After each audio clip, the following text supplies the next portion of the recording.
जब तक आदमी पढ़ता नहीं तब तक आदमी कढ़ता नहीं, और जो आदमी पढ़ता नहीं फिर वो कढ़ता नहीं, फिर वो आगे कभी पढ़ता नहीं। तो अगर जीवन में अगर पढ़ना है आगे तो पहले पढ़ना सीखो, उसके बाद में कढ़ना सीखो और फिर आगे बढ़ना सीखो। बहुत बहुत बधाइयां देता हूं। और दूसरी हिम्मत की बात कितनी अच्छी कि उन्होंने बोला कि लक्ष्य के से पर इंसान के आगे कोई भी लक्ष्य नहीं होता। अगर आपने खुली आंखों से सपना देखा है, एक गंगा जी हमारे पास में है, सब बच्चे थे, सब बच्चे कूद गए। मैं पहली बार गंगा जी के किनारे गया था, लगभग 5-7 साल का था। जब सब बच्चे कूद गए मैं भी कूद गया। अब वहां पे गंगा जी में हमेशा आपने देखा होगा कि कहीं पे बहुत ऊपर होता है, कहीं पे गड्ढा होता है। अब उस कूदे वहां से जब कूदे तो उस गड्ढे में हम बाकी बच्चे मछलियों की तरह बाहर निकल, उनकी रोज की आदत थी और मेरी तो कोई आदत ही नहीं थी। तो मैं वहां पे गंगा जी से फाइट होने लगी। अब पता लगा ज्यों-ज्यों गंगा जी के पानी में जो पानी, अब पानी से लड़ना, दुनिया का कोई भी इंसान पानी से नहीं लड़ सकता। अगर पानी, अग्नि, दुनिया भर नेचर को साक्षी मान के जिंदगी में अगर किसी से लड़ने का कुछ भी अगर आपका मन है तो कोई एक चीज है आपके अंदर जो हिम्मत है, वही आपसे लड़ सकती है। क्योंकि जब हिम्मत आपकी ना टूटे तब ऊपर वाला कहीं कहीं कोई डिसीजन लेता है कि इसको अब किसी चीज की जरूरत है। लगभग 10, 15, 12 गोते लगने के बाद जैसे ही पानी आए तो मैं नीचे जाऊं, फिर मैं ऊपर आऊं, और दूर दूर तक कोई आदमी नहीं दिख रहा था। तो मुझे दिख रहा था एक लंबा सा आदमी भागता हुआ चला आ रहा है, भागता हुआ चला आ रहा है। तो आपने देखा कि कोई तो है, लगभग 500-700 मीटर पे आदमी भाग रहा है। तो मुझे लगा कि नहीं नहीं, अभी तो और थोड़ा सा, शायद उस समय वो अंत हो सकता था।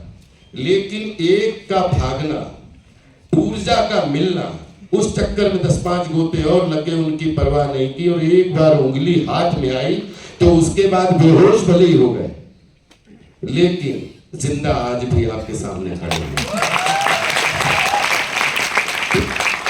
बहुत सारी चीजें हैं दोस्तों, ये बहुत बढ़िया क्लास है और मैं कोशिश करूंगा कि ये इसका हिस्सा हमेशा हमेशा किसी न किसी प्लेटफॉर्म पे, किसी न किसी माध्यम से मैं भी जुड़ूं, ताकि ऊर्जा सिर्फ हासिल करने वाले के पास नहीं होती, ऊर्जा तो उनके पास होती जो हासिल करना चाहते हैं। और उसमें जो ऊर्जा आपने पाई हुई होती है, उसमें आप बोलते हैं ना कि गैराज की तरह आपकी तो डेंटिंग पेंटिंग हो जाती है, लेकिन जो नई ऊर्जाएं बैठी होती हैं उनके मोटिवेशन से आपका मोटिवेशन और भी बड़ा स्ट्रांग हो जाता है। मैं सारे आपकी पूरी टीम को छोटे भाई बहुत बहुत शुभकामनाएं देता हूं। और जिस तरीके की आप में ऊर्जा है, बहुत सारे लोगों को गलतफहमी रहती है कि मैं ऊर्जावान हूं, मेरे अंदर बहुत एनर्जी, मेरे अंदर जो लड़का 50 घंटे बोलने का मादा रखता हो कि उसका पैर 50 घंटे स्पीकिंग, तो खाने की जरूरत कहां पड़ेगी?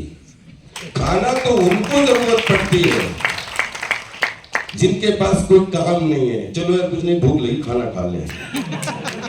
बोले मजा तो तब होना चाहिए था कि यार पता ही नहीं लगा और भूख भी नहीं लगी और 50 घंटे कैसे गुजर गए। हालांकि देश दुनिया बहुत कम लोगों को पता है कि मैं पढ़ा लिखा हूं। कोई भी काम आप करिए, उसकी स्टेट कब, क्या, क्यों, कहां, कैसे, वो देख के। आपने 5W फार्मूला हमने एनएसडी पढ़ा था, उसके बाद में ये जो है हमारे लिए भी पागलपन के जो ये एक नोट है, वो हमारे लिए भी सीख है।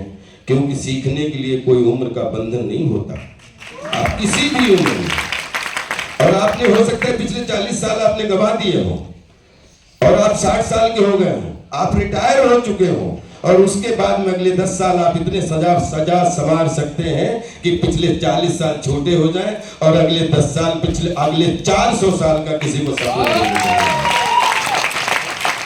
कभी मौका मिला तो बहुत अच्छे से और भी मिलने की कोशिश करूंगा, क्योंकि ये मंच ऐसा है जिसमें जितना बोलते जाओ उतनी, क्योंकि बहुत सारी इतने महान भाव लोग बैठे हैं हमारे पास। ये सबके पास शब्द है, सबके पास ऊर्जा है, सबके पास हिम्मत है। किसी की जागी नहीं है और किसी के जाग चुकी है।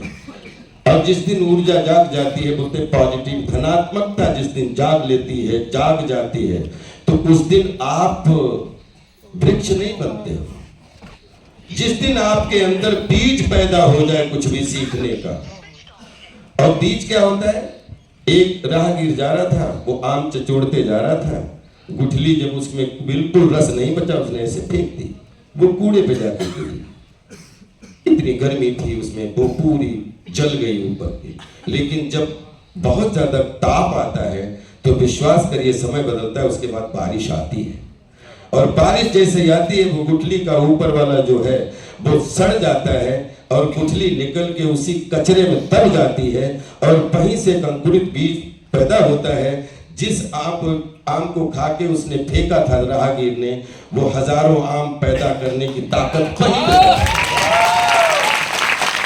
तो इसलिए आप जिस बैकग्राउंड से हैं, सबसे पहले उसको प्राउड के साथ स्वीकार करिए कि आप, मेरी जो बैकग्राउंड है वो दुनिया की सबसे बेस्ट बैकग्राउंड है।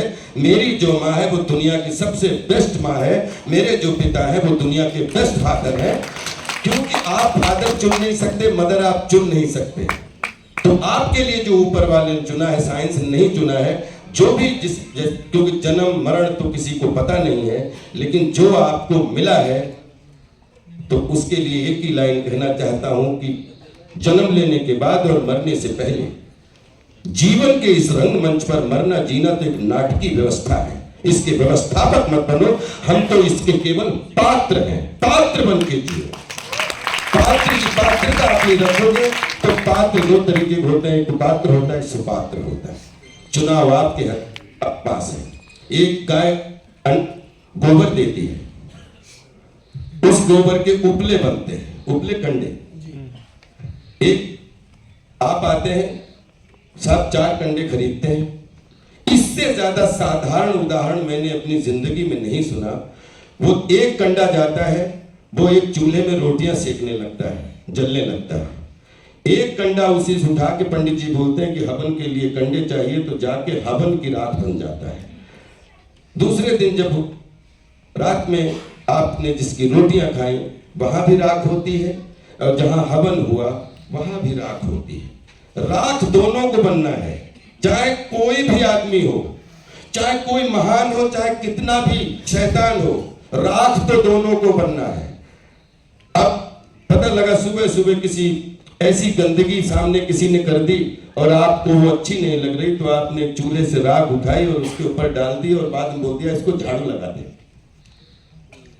और सेम उसके भाई की राख है जो हवन पड़ी हुई है, जो रात भर जल रही थी, अभी राख बन चुकी है। उसके पड़ोस से भी निकलो, ऐसे निकलते हो और थोड़ी सी राख उठा के इधर भी करते हो, इधर भी। अब चुनाव आपके जगह कंडे को जीवन मरण मान ले। एक दिन जन्म लेना है, मरना सब कुछ है। अगर आपको यज्ञशाला की राख बननी है तो हमेशा माथे पे लगाए जाओगे, जीभ पे भी लगाए जाओगे। और अगर आपको चूल्हे की राख बनना है तो पता नहीं, धोखे से कहीं अच्छी जगह भी डाल दिए जा सकते हो और कहीं पे मैले से भी डाल दिए। और रही बात सफलता विफलता की, दोस्तों हमसे बहुत अच्छा शिशिर ने बहुत अच्छा उदाहरण दिया जो सच में मुझे भी बहुत ताजगी लेके आया।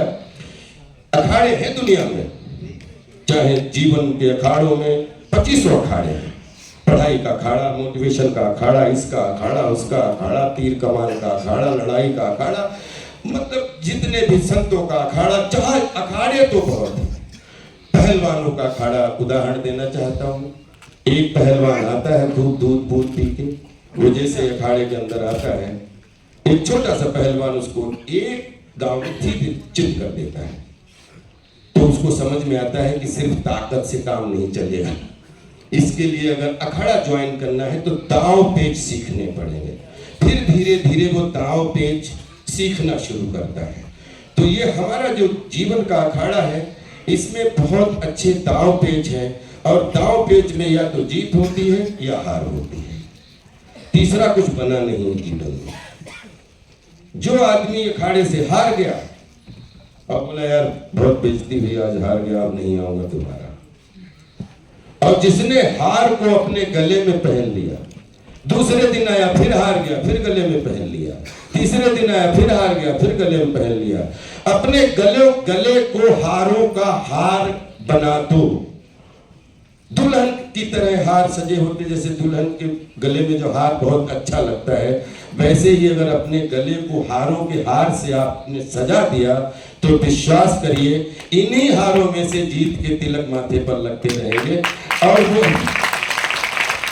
वो आदमी कभी भी जिसने सिर्फ जीत का सपना देखा है वो जीता कभी नहीं है, लेकिन जिसने अगर जीत का सपना देखा है और हार से शुरुआत की 100% जीता ही है। तो जिस अखाड़े को चुनो आप, चाहे मनोरंजन का अखाड़ा हो, चाहे स्टेडियम का अखाड़ा हो, चाहे ऑडिटोरियम का अखाड़ा हो, चाहे व्यापार का अखाड़ा हो, चाहे अध्यात्म का अखाड़ा हो, धर्म का अखाड़ा हो, कर्म का अखाड़ा हो, अखाड़ा जरूर चुनिए और अखाड़े की हार को सबसे पहले स्वीकार करिए। जीत आपके कदम चूमेगी। Love you all, thank you so much, God bless you.